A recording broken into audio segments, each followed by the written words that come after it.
So this is what's called the TMJ. So the TMJ is the name of the actual joint itself. It's called the TMJ because it's your temporal bone, that's the skull, the mandible, that's the lower jaw that connects to the teeth, and then obviously it's a joint. Just like any other joint in the body, it's two bones, and there's typically a disc that lies between the two bones. So if I was to make a two-dimensional model of the TMJ, it would look similar to this. So again, temporal bone, so that's the skull, the mandible, that's the lower jaw, and that's connected to your teeth.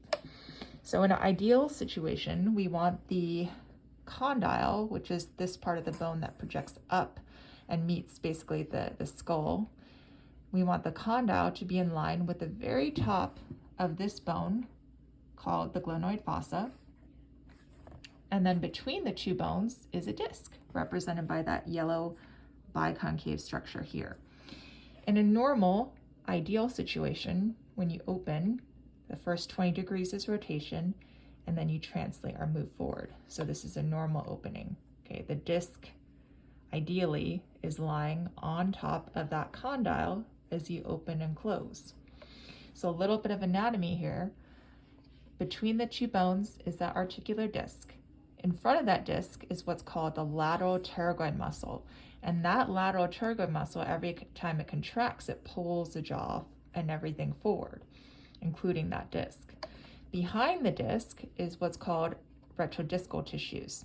And it's not pictured here, but you can kind of imagine behind this disc here are the retrodiscal tissues. The nice thing about this disc, if you're on it, is it's avascular. There's no blood vessels, there's no nerves, it's a nice cushion for the joint. Behind the disc is what's called retrodiscal tissues that has a lot of blood vessels and a lot of nerves. So we don't want to be compressing on those tissues. What happens in clicking and popping is the disc has shifted forward. Usually when that happens, it is because of some sort of trauma, and trauma can be macro trauma, like a car accident, a fall on the jaw, a skiing accident, or it could be micro trauma like clenching and grinding, or just by virtue of being female, our ligaments are a lot more loose. And so what happens is that in the beginning, it's kind of like a rubber band where things kind of go back to normal, but then later on, it's almost like an old rubber band where it stretches, and now that pull of that lateral pterygoid muscle pulls that disc forward, and then when you open and close, you might hear a click or a pop, okay, depending on where that disc is. And sometimes that disc will kind of pop back on as you close. Sometimes when you open and close, it doesn't click back on, it stays forward. So when it clicks back on, that's called anterior disc displacement with reduction. When it doesn't click back on, that's called anterior disc displacement without reduction. Closed locks can occur when there's a lot of inflammation in the joint, and then you're trying to open and you're kind of stuck in that position. So over 30% of the population has clicking and popping in their joint. It's not typically symptomatic other than the fact that you have clicking and popping.